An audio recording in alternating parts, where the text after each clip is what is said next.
Hi to all of you that are here with us today. We're pleased to be part of the Teaching with Primary Sources program, and we'll start in just a minute as people come in. So thank you very much for being with us during your lunch hour. For those of you guys who are not with us, we know you're working, teaching, doing business meetings, and all the special things you do during the week, especially during this pandemic time. And we will be recording this for you so that you can investigate the rich resources at the Veterans History Project at the Library of Congress on your own time. So we'll give it just 1 minute and then we'll get started. As you see on this front page, it's a beautiful banner that the Veterans History Project uses with their website and also their logo. And you will recognize the large orange veterans, which we're so proud of at the Library of Congress. This is one of the special projects that's been in existence at the Library of Congress for a long time. In fact, they've just celebrated an anniversary. So we'll talk about that in just a second. Today, welcome to Teacher Librarian's Brown Bag so that you can learn a little bit more about the wealth of resources here at the library. So I think that I'm seeing that most everybody has come in to the waiting room and has come out into our presentation. So for those of you who are with us live in person and those of you who will be viewing this later, welcome to the Veterans History Project. My name is Michelle Pearson. I am a teacher. I work with the Teaching with Primary Sources program, another division of the Library of Congress. But I've been deeply honored to partner with our team at the Veterans History Project, not only as an educator here in Colorado, but also as a member of several collaborative projects with the Veterans History Project itself. The Veterans History Project, established at our nation's library, is one of the most special in the country. So we're going to take some time today to dive in, see what it means to explore the Veterans History Project, learn a little bit about it, and then we're going to give you a resource sheet so that you can dive in on your own and hopefully share these resources with your students. That's our goal. And know that this builds great community partnerships. So let's get started. So first of all, we're going to start by saying happy birthday. The Veterans History Project celebrated 20 years this year, and what an exciting time. We wish we could have all been in person to celebrate this, but because of our pandemic, we were unable to do that.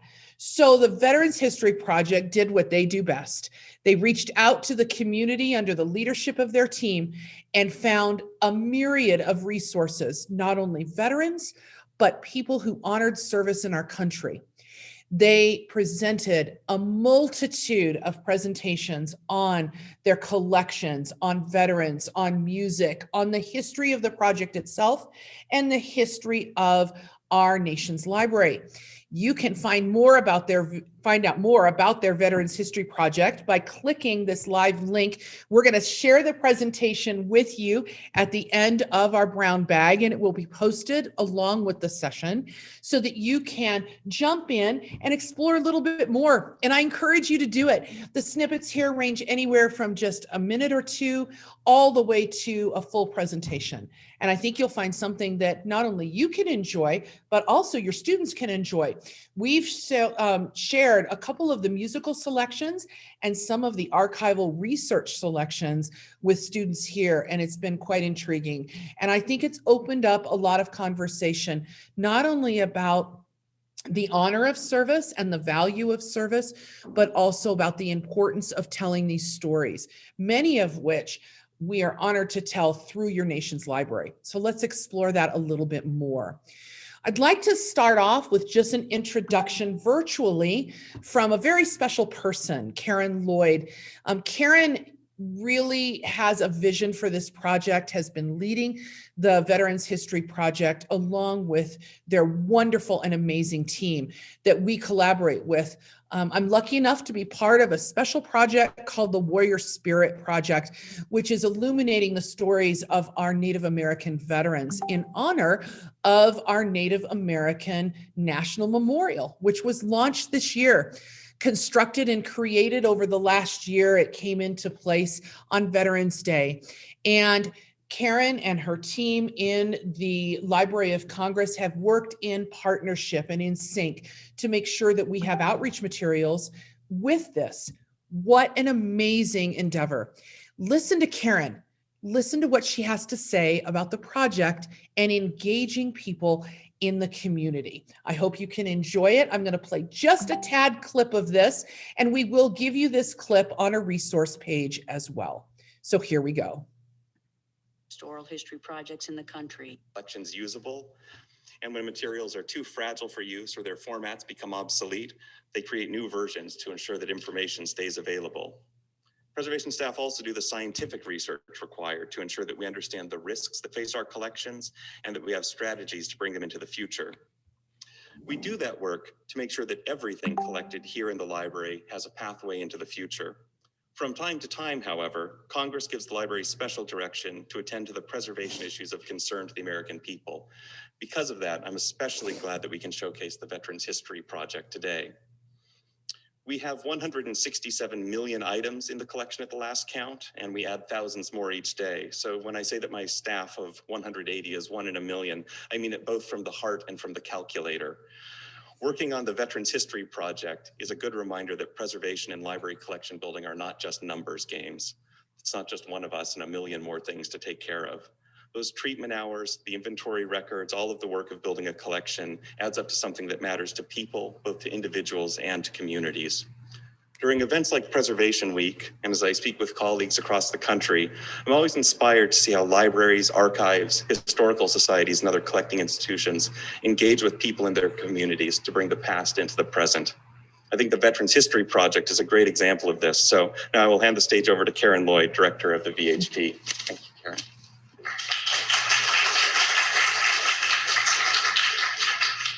Good afternoon. He's taller than me. Thank you for choosing to be here today. I'm Karen Lloyd. I'm a retired Army Aviation Colonel and the Director of the Veterans History Project. First, I'd like to give a shout out to Jake and his whole team for asking the Veterans History Project to be part of this amazing event. One of our major challenges is convincing veterans and their loved ones to part with some of those unique and original items that illuminate their narrative. I know from firsthand experience how hard it is to part with these treasures, but I have come to understand the importance of ensuring these artifacts are available for future generations and how the library's Preservation Directorate, under Jake's leadership, makes that possible. As a veteran, as the widow of a veteran, the child and sibling of veterans, the Veterans History Project, to me, is more than a job. It's rewarding and it's purposeful. I ask you, how many of you can say, I'm living the dream when you talk to other folks? Today, if we're successful, we will pass on that same enthusiasm about the Veterans History Project to you. My hope is that you leave today with a sense of urgency to gather the narratives of veterans. VHP is your opportunity to make a meaningful difference for the veteran in your life or your community.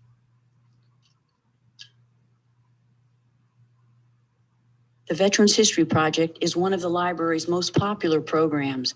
It is one of the largest oral history projects in the country. Its congressional mandate is to collect, preserve, and make accessible the personal accounts of American veterans so that future generations may hear directly from those veterans and better understand their selfless service. Oral history is a principal conduit for folklore. It is through oral history that we learn about the life experiences and perspectives of individuals who might not otherwise appear in historical record. It also provides a rich opportunity for human interaction. I am grateful that Congress understood the oral history aspect of folklore when it developed the Veterans History Project. Over the past 17 years, we have collected over 105,000 different firsthand narratives, ranging from oral histories to diaries to letters to photographs, even 2D artwork. Our collection spans from World War I through the current conflicts. We include every branch, ethnicity, gender, and conflict. Our diverse and rich collection is a start, but with over 17 million veterans in America today, there's a lot of work left to be done, and we need your help. So I'm going to stop right there. That's a great intro from Karen. And it really talks about the breadth of the project, but also the urgency and the mission of the project. As the Veterans History Project was established by Congress, they have a mission to continue. Let's talk about what some of the highlights of the project are. It's important to know that there are some key things in the project that are meaningful to us as teachers, but also community members. Interviews are housed at the Library of Congress. They are put digitally online. Some of the resources are not digitized, but are available. The majority of them are associated, though, and digitally available. You can go into a collection, and we'll show you how to do that in just a few minutes, to explore the collection surrounding the oral history. Now, some oral histories are not available. It's an understanding with the Veterans History Project that there are multiple ways that your story or narrative can be told. Sometimes it is with an oral history, other times it's with a collection of letters or artifacts, and there are certain pieces to those that are requirements. And so the Veterans History Project will give those guidelines to the communities and to the families that want to honor their service members by housing them in the Library of Congress.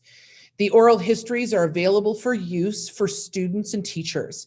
And it's important to know that our veterans retain a common copyright with the Library of Congress. They've agreed to share these narratives with the larger population of the United States and also globally. This is an international piece. The Library of Congress makes these available internationally to anybody who's studying. But the veteran still retains those rights to their materials, and it's an understanding that although they're sharing it, they're still the copyright owner as well. The content's updated regularly. So teachers, this is important to understand. Sometimes when we visit the front page of a website, we ask students to critically think about the website and how it's updated and maintained. Because this is with our nation's library, the Library of Congress, curators and the staff of the Veterans History Project are consistently updating the materials that are within the collection.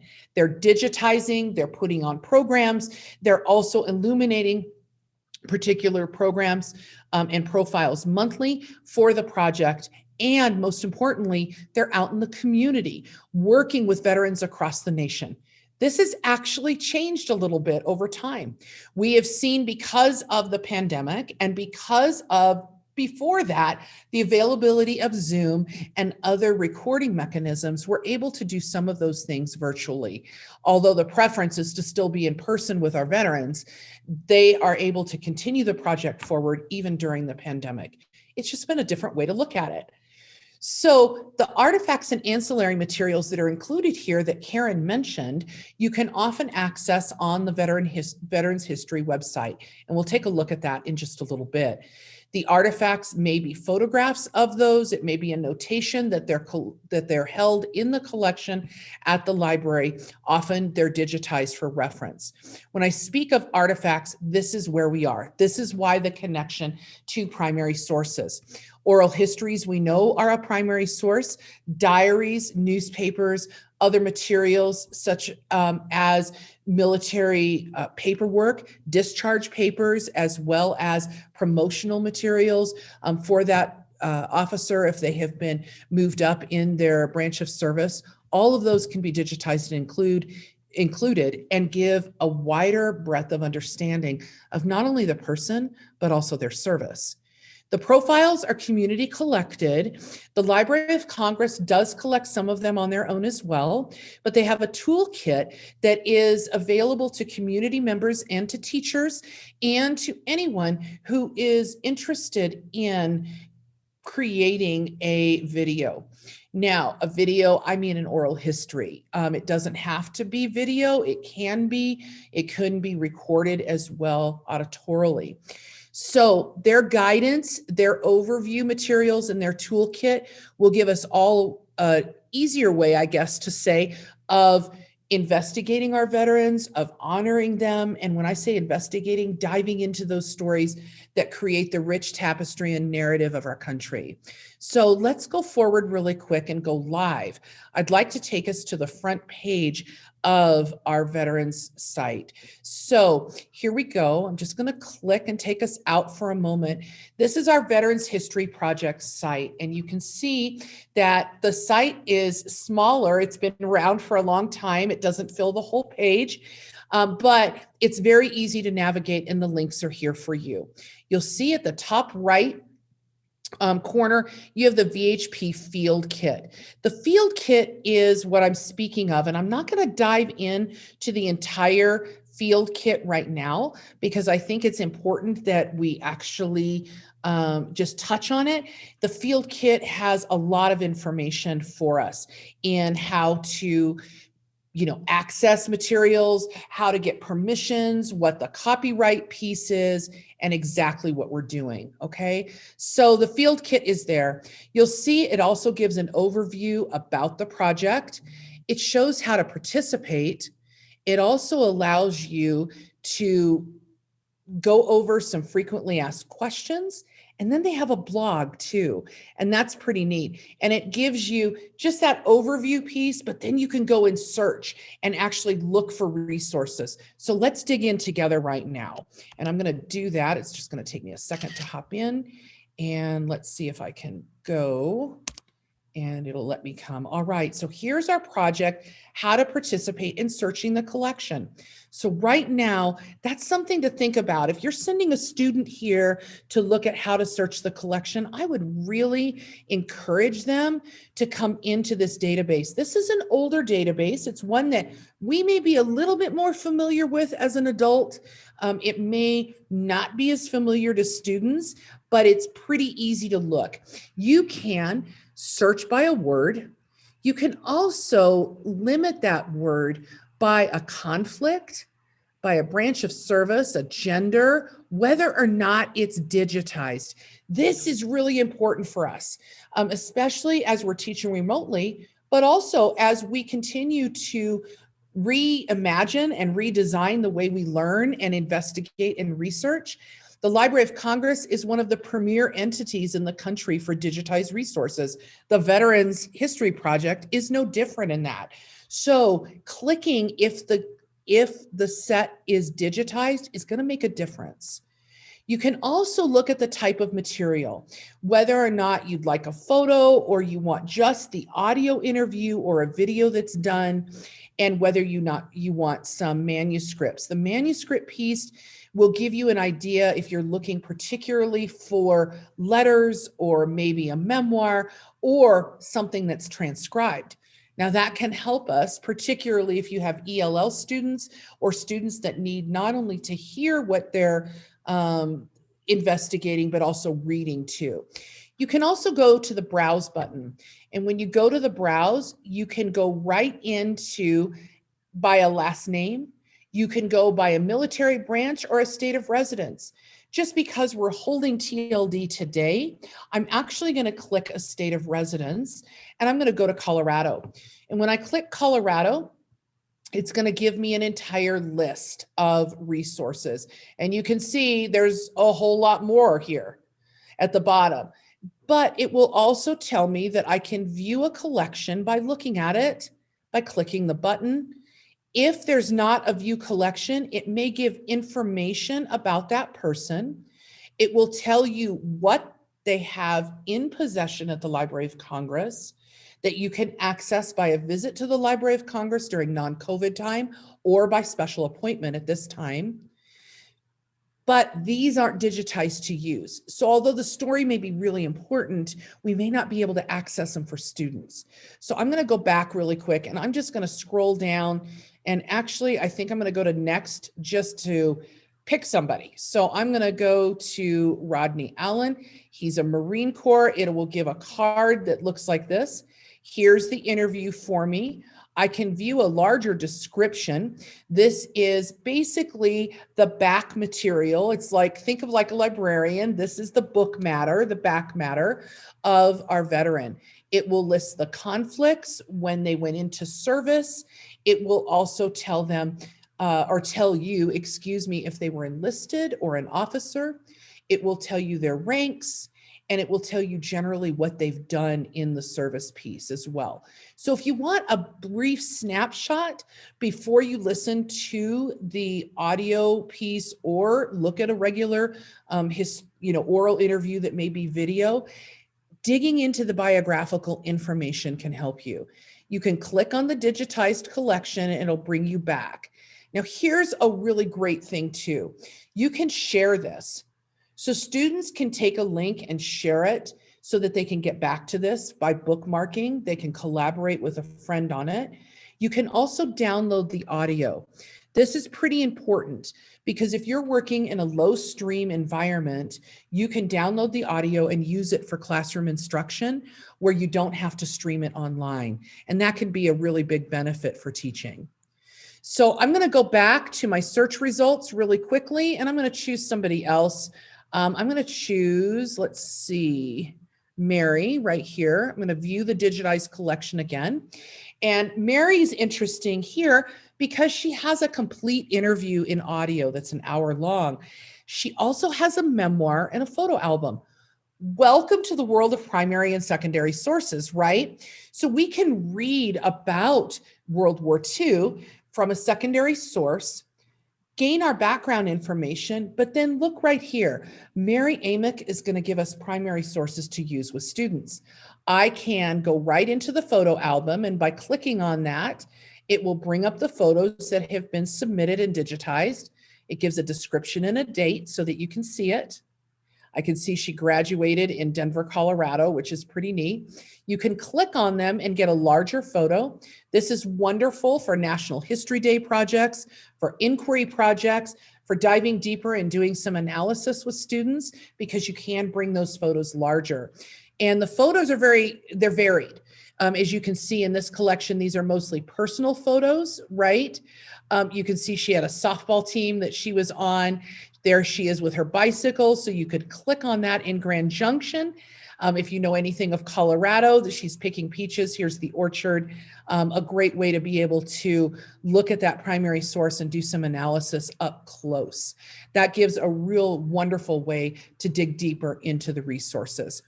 I'm going to use what we call in technology world a shortcut as breadcrumbs.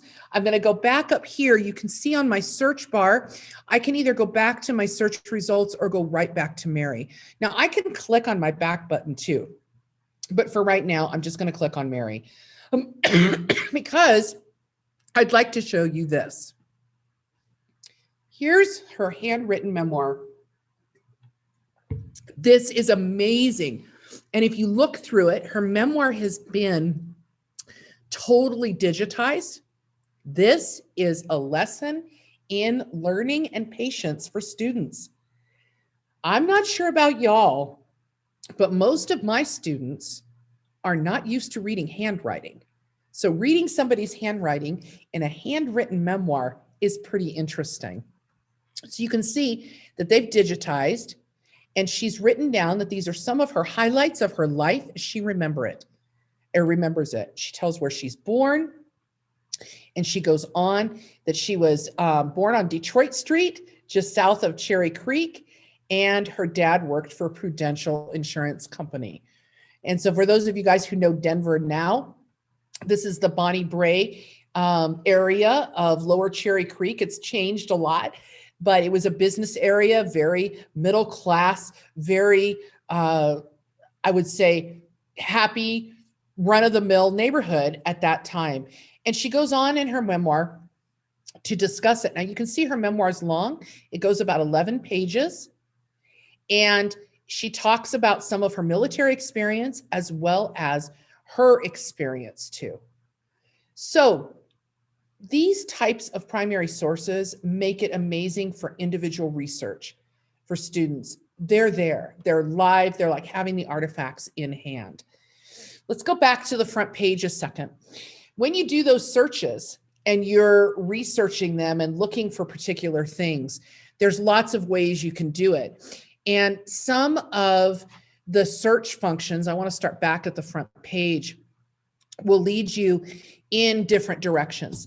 I have to say, as a teacher, be thoughtful in showing your students how to walk through this search functionality in the database and use the fields. The fields are going to help. Now, maybe your student doesn't know about the conflict that they want to use, or maybe they're not encouraged to choose just one branch of service. But that can help narrow the results because we have such a large collection of veterans history resources. You do want to do some of that filtering and narrow down. And that's really important. Okay.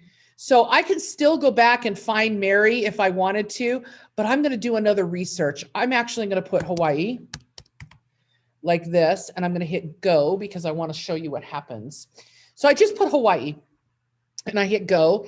And if I scroll down, you can see that I have 5,610 total hits in alphabetical order. That's because our librarians have done their job. Our Veterans History Project gang have done their job. And what they've done is they've tagged the individual collections with keywords that can help with that research. For those of you who do inquiry-based research for students and have students do that inquiry, the Veterans History Project is a really good example of why you would want students to do some thoughtful thinking around the keywords they want to search. Because you really do want to narrow your search so it's not overwhelming, and you want to use the tools at hand to make your search easier. And that's important. So I can do Hawaii, for example, World War II, for example, and hit go. And that's going to change its thinking. That is going to change this in just a moment. It's running a little bit slow, but that's okay. I'm going to go ahead and hit back though, because I want to show you one other thing with the Library of Congress. In our Library of Congress, when we are at our homepage, you can see that there is a button for researchers, educators, and students. These are guidelines in particular for youth participation. Usually our participation is 10th to 12th grade, just because of the nature of the interviews and how we're working with the toolkit. But there are other ways for students to be involved. There are sample materials, youth participant websites that have been created off of interviews, and a myriad of different resources here, including books, web resources, and all kinds of educational materials. I would encourage you to visit this particular page. It's rich and available, and it's right there for you. Use what they've created to help you in this process and maybe to interview a veteran yourself. So let's go back to our presentation really quick. I'd like to show you these resources, and one last one before we're out of here with our brown bag.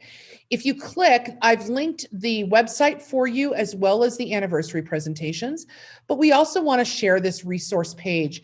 We've created a snapshot list of resources that are available in video, as well as the educator resources, and some quick ideas on how to use the Veterans History Project and primary sources in the classroom.